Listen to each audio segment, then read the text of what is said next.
Hey, what's going on everyone, and welcome to another Warzone video. Today I'm going to be doing my review on my initial impressions of the first 8 days of Warzone. Warzone was released last Tuesday, it is now Wednesday, it has been out for 8 days. Solos has been out for 2 days, and yeah, I'm going to talk about the things I like and the things that I don't like. Getting right into it, Warzone is the first time in Call of Duty since 2015, 2016 that I have played Call of Duty just to play it. Now, to give context to that, the type of Call of Duty player I am now is I have to have some sort of grind factor for me to enjoy Call of Duty. Whether that be a Master Prestige, high levels, ribbon challenges, a Mastery camo, trophies, something. I enjoy Call of Duty 10 times more now if I have something to complete. Back in the day, during Black Ops 1, Modern Warfare 3, Black Ops 2, Ghosts, all the way up to Black Ops 3, I could play Call of Duty just to play it. I didn't need to grind prestiges or levels or anything like that. Sure, that happened naturally in the background where I would get to Prestige 10 or Prestige Master in Black Ops 2 or something along those lines. That would just happen naturally through game progression, but it wasn't a main goal of mine, and I could just play the game to play the game. Now with Warzone, it's the first time since then that I have been able to play Call of Duty just to play and enjoy it. It's super fun to play with friends for me. In my Discord, which is linked in the description if you guys want to join. I've been playing with people in Discord, I've been playing with friends. It's been so much fun, and I haven't had any motivation other than to have fun to play this game. Sure, if there was prestiges and challenges and all that type of stuff to do within Warzone, that would be a little bit of elevation to how much I enjoy it, but the fact that I enjoy it as much as I do without a grind factor speaks volumes to me. If I was to rate this out of 10 right now, I think Warzone is a solid 8. There is a few things that need tweaking. They need to add duos in. Solos needs to be tweaked a little because there's too much camping going on. Me included, I tend to camp a lot more than any other game mode in Warzone, or any other Call of Duty game mode to be exact, than solos. I've camped the most in solos, probably more in the past 2 days than I've camped in Call of Duty in the past year. Like, it's kind of toxic, so I want them to fix solos a little bit. Also, there's a lot of talk about people wanting to nerf the actual loadout buys, which doesn't make sense to me because it's 6,000 in-game dollars.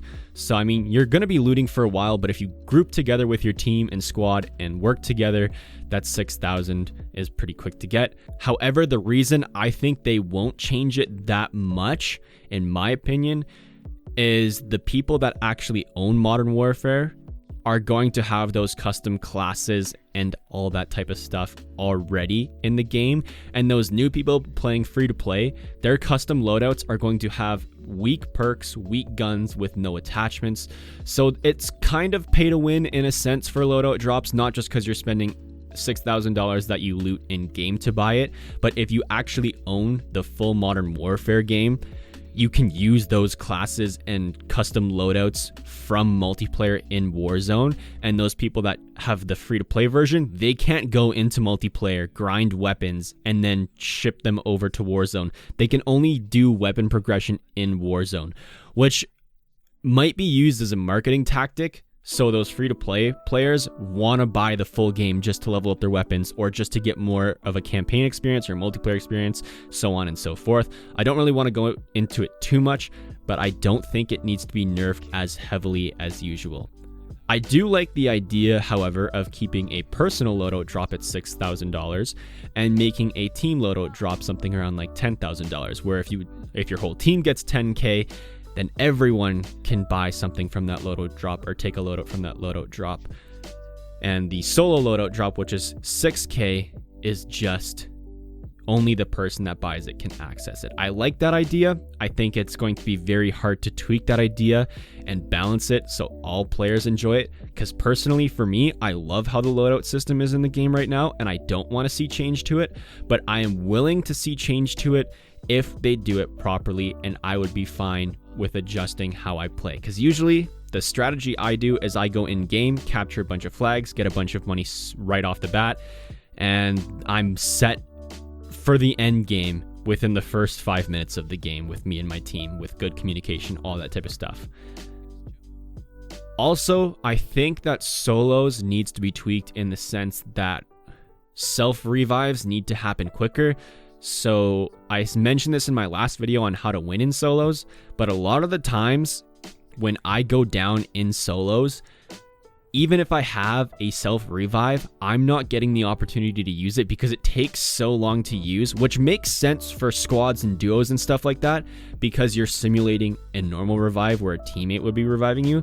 But since you have no revive, like you have no teammates in solo to revive you, you only have the self-revive. So you can be down on the ground trying to self-res yourself from an enemy that downed you 5 feet away, and you have no teammates to back you up. So while using that self-revive, that enemy is just going to kill you right off the bat. So you're going to have no chance to use it.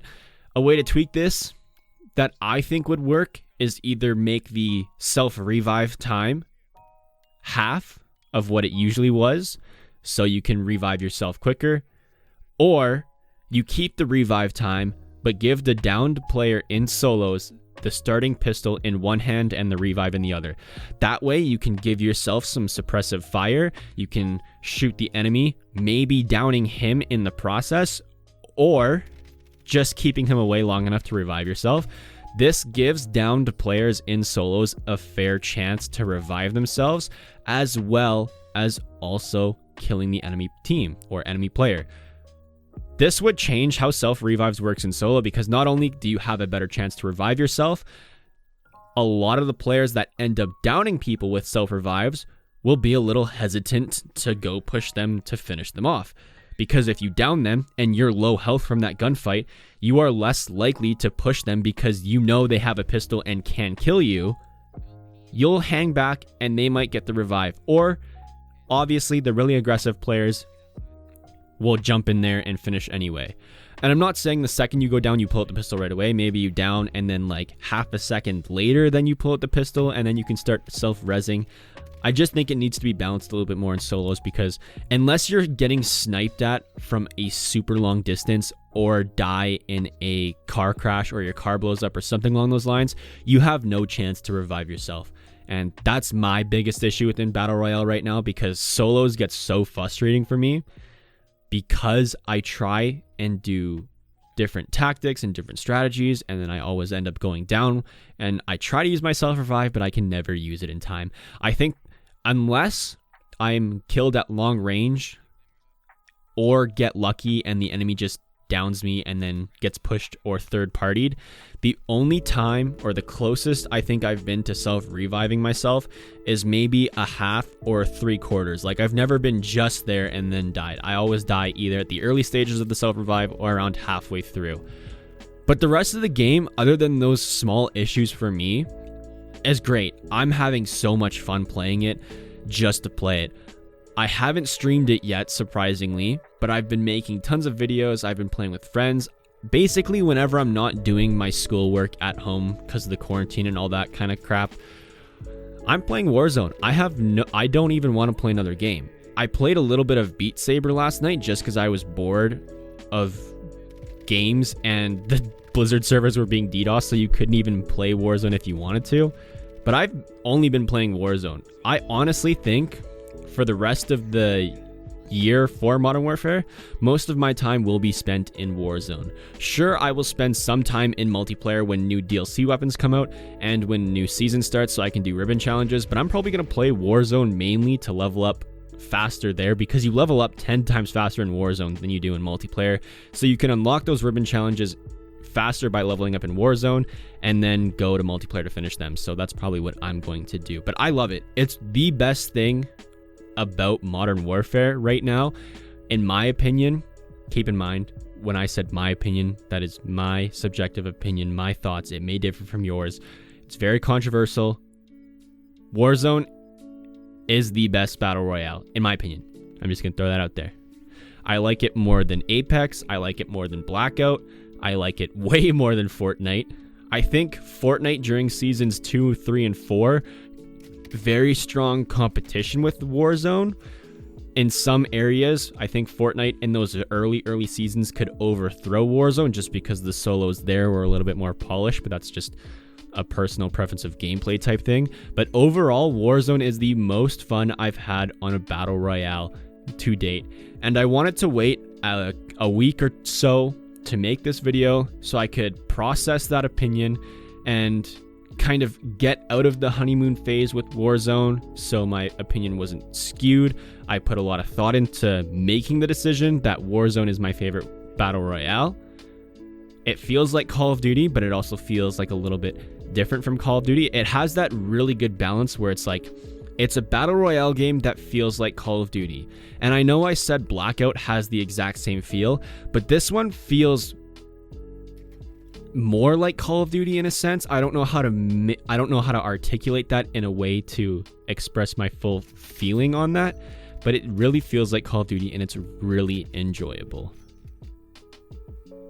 That's all I have for now. In the future, I want to see solos, duos, trios, and quads. And I know a lot of people are talking about a 5 or 6 person squad within Warzone. Personally, I think that might be a little too much on a team. That's almost like having a TDM match going on in Battle Royale, which could be enjoyable. I could be wrong with thinking that it is going to be bad. But personally, I want to see solos, duos, trios, and quads. Honestly, I don't even need to see quads. Solos, duos, and trios are just fine. In the future, I don't want them to rotate game modes. I want solos to stay. I want duos to stay. I want trios to stay. And if they put quads, I want quads to stay. Reason being, if I only have another friend, then we play duos. If I want to play by myself, I play solos. And if I want to play quads, I play with 3 other friends. I don't want to have to be forced to play different game modes depending on what they put out. I want to be able to have that choice to play whatever version of Battle Royale is there based off of how many players are there. That's going to be all for today's video. Let me know what you guys think about Warzone down below in the comment section or on my Discord. Link in the description, by the way. I'm going to wrap it up here. Leave a like if you guys did enjoy. Dislike if you didn't. It is scientifically proven that you will be a simp if you hit the dislike button, though. Don't ask me how. With all the studying about the virus going on, that's been scientifically proven. I'm about to head out, and if there is one, I'll see you guys in the next one. Peace.